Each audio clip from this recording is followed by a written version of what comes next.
Hello friends, स्वागत है आप सभी का आपके अपने दैनिक स्टडी पॉइंट यूट्यूब चैनल पर। और देखिए आज एक बार फिर एक वीडियो लेकर आई हूँ। तो आज की इस वीडियो में ना जीके के क्वेश्चन रहने वाले हैं। तो देखिए यदि आप सभी किसी भी एग्जाम की तैयारी करते हैं तो आप इस वीडियो को देखिएगा, इसमें ना इम्पोर्टेंट क्वेश्चन रहने वाले हैं। तो चलिए देखते हैं आज का पहला क्वेश्चन।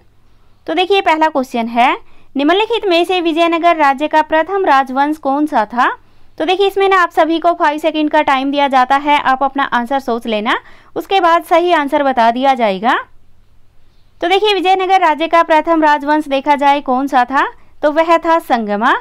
और विजयनगर राज्य की स्थापना कब की गई, तो ये की गई है 1336 में। किसके द्वारा की गई, तो देखिए हरिहर और बुक्का के नाम से ना 2 भाई थे, इनके द्वारा इस राज्य की स्थापना की गई है। और देखिए हरिहर और बुक्का, इनके पिताजी का नाम था संगमा, तो इन्होंने अपने पिताजी के नाम पर ही इस राजवंश की स्थापना की। तो ये भी आप सभी को ध्यान रखना है।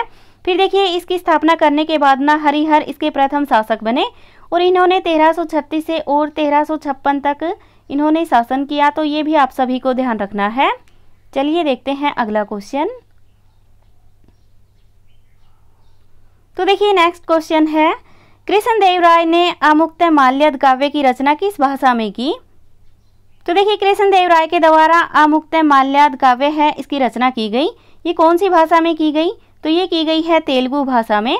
और देखिए ये कब की गई है, तो ये 16वीं शताब्दी में की गई है। तो ये भी आप सभी को ध्यान रखना है। अगला क्वेश्चन है, कृष्णदेवराय राजा थे।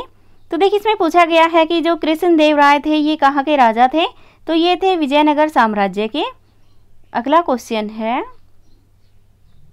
मीनाक्षी मंदिर कहाँ स्थित है। तो देखिए मीनाक्षी मंदिर देखा जाए ना कहाँ पर स्थित है, तो ये है मदुरई में।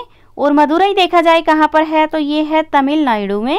तो ये भी आप सभी को ध्यान रखना है, मदुरई तमिलनाडु में है। और यहाँ पर कौन से भगवान की पूजा की जाती है, तो देखिए जो भगवान शिव जी हैं इनको ये मंदिर समर्पित है। तो ये भी आप सभी को ध्यान रखना है, भगवान शिव जी और माता पार्वती जी, इनकी यहाँ पर पूजा की जाती है। अगला क्वेश्चन है, विजयनगर साम्राज्य का पहला राजवंश संगम राजवंश के नाम से जाना जाता है क्योंकि। तो देखिए इसके ऑप्शन है, हरिहर एवं बुक्का के पिता का नाम संगम था। अगला है, हरिहर एवं बुक्का ने राज्य स्थापना के उपलक्ष्य में कवियों का एक बड़ा संगम का आयोजन किया था। फिर है, विजयनगर तुंगभद्रा एवं कृष्णा के संगम पर स्थित था। फिर है, यह तमिल संगम की महानता से प्रेरित था। तो देखिए इन सभी ऑप्शन को देखते हुए ना ऑप्शन ए वाला है ये पॉइंट सही है, क्योंकि हरिहर एवं बुक्का, इनके पिता का नाम संगम था और इन्होंने अपने पिता के नाम पर ही इस राजवंश की स्थापना की थी। तो देखिए इसमें ये सही है। अगला क्वेश्चन है, बहमनी साम्राज्य का राज्य कितने राज्यों में विभाजन हुआ था। तो देखिए जो बहमनी साम्राज्य है इसमें राज्य थे और वो कितने राज्यों में विभाजित हुए थे, तो ये थे 5 राज्यों में। 5 राज्यों में इनका विभाजन हुआ। और देखिए इसकी बहमनी जो साम्राज्य है इसकी शुरुआत देखा जाए कब से हुई, तो ये 1347 से हुई थी। तो ये भी आप सभी को ध्यान रखना है। और किसके द्वारा की गई थी, तो देखिए अलाउद्दीन बहमन शाह थे, इनके द्वारा ना इस राज्य की स्थापना की शुरुआत की गई थी। अगला क्वेश्चन है, 1565 में ना कौन सा प्रसिद्ध युद्ध हुआ। तो देखिए इनमें से देखा जाए 1565 में कौन सा युद्ध हुआ था, तो वह हुआ था तालीकोटा का युद्ध, जो कि 1565 में हुआ। और 1565 में भी 1565 में भी देखा जाए कौन से सन में हुआ, तो नहीं सॉरी कब कौन सी तारीख में हुआ, तो ये है 23 जनवरी 1565 में ये युद्ध हुआ।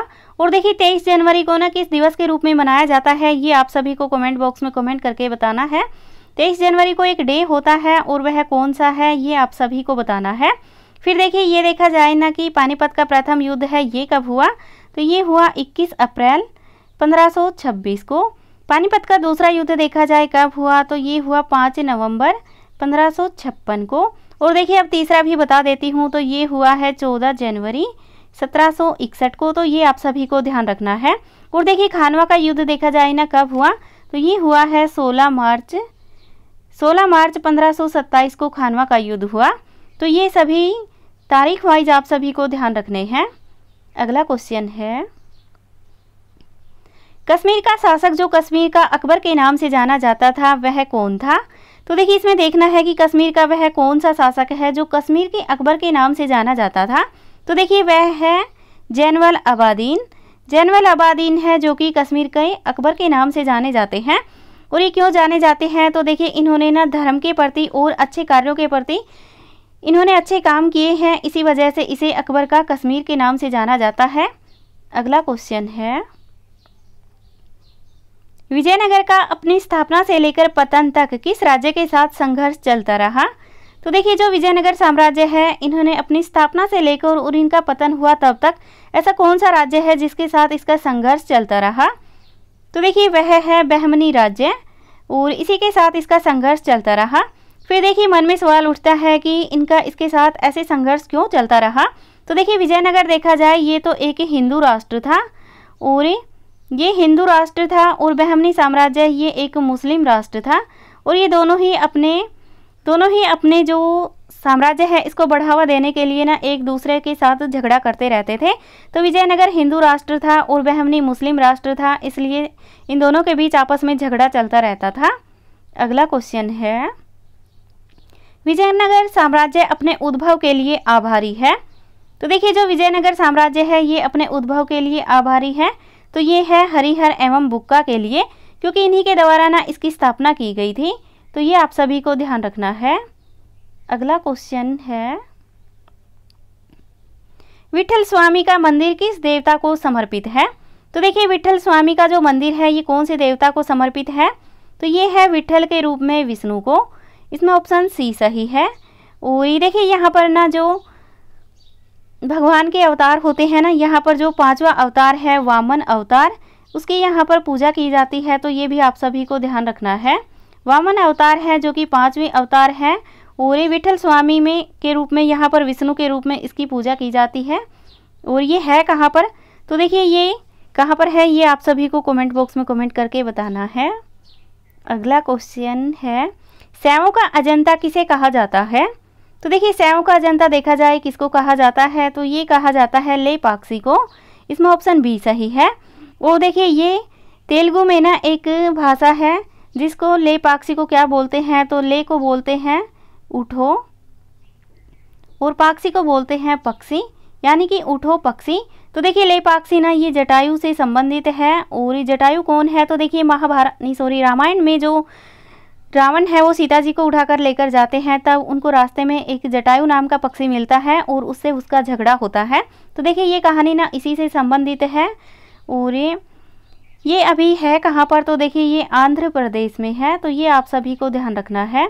आंध्र प्रदेश में लेपाक्षी नाम की एक जगह है और इसी को ना सैमों का अजंता के नाम से जाना जाता है।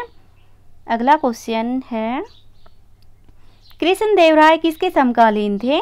तो देखिए कृष्णदेवराय को देखा जाए ये किसके समकालीन थे, तो ये बाबर के समकालीन थे।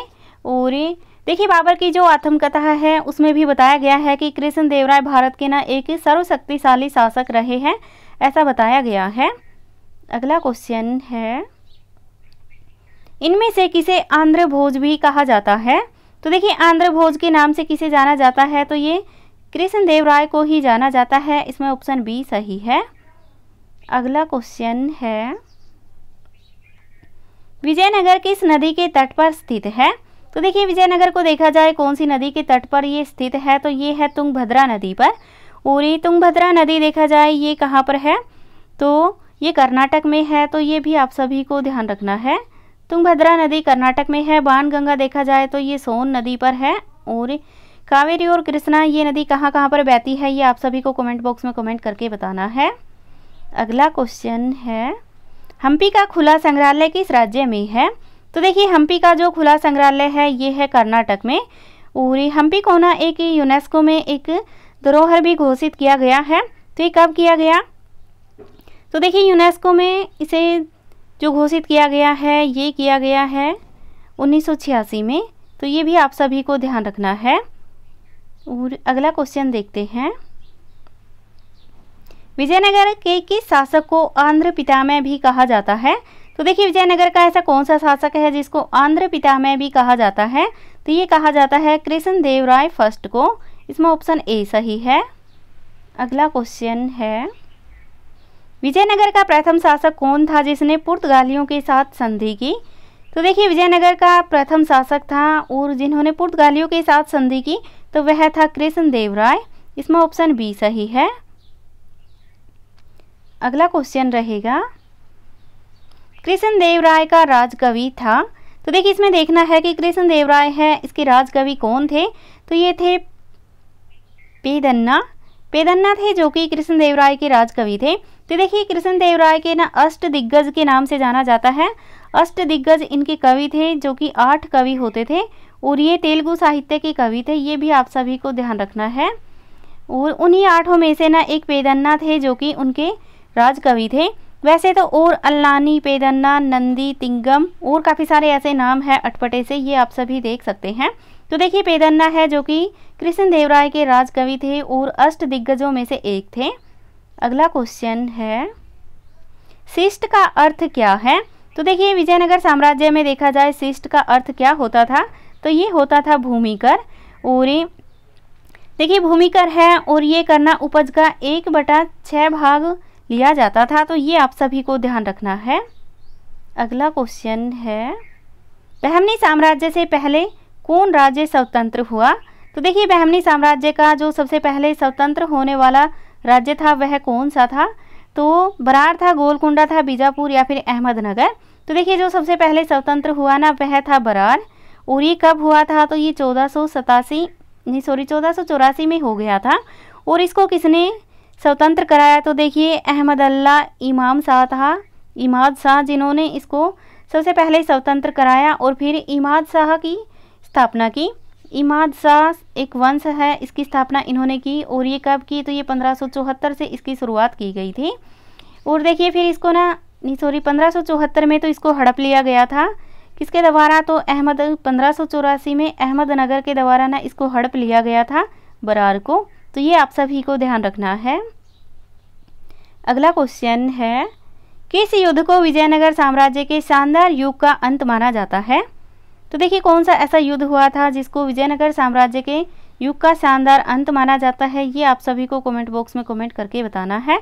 पानीपत का तृतीय युद्ध था, अदोनी का युद्ध था, तालीकोटा का युद्ध था या इनमें से कोई नहीं था? इसका आंसर आप सभी को बताना है। तो देखिए फ्रेंड्स, ये थी आज की हमारी वीडियो। ये वीडियो आप सभी को अच्छी लगी हो तो इसे लाइक करना, शेयर करना और यदि आप पहली बार हमारे चैनल पर आए हैं तो चैनल को सब्सक्राइब कर लेना और बेल आइकन का बटन भी दबा लेना ताकि हम कोई भी वीडियो डालें तो उसका नोटिफिकेशन आप सभी तक आता रहे। Thank you.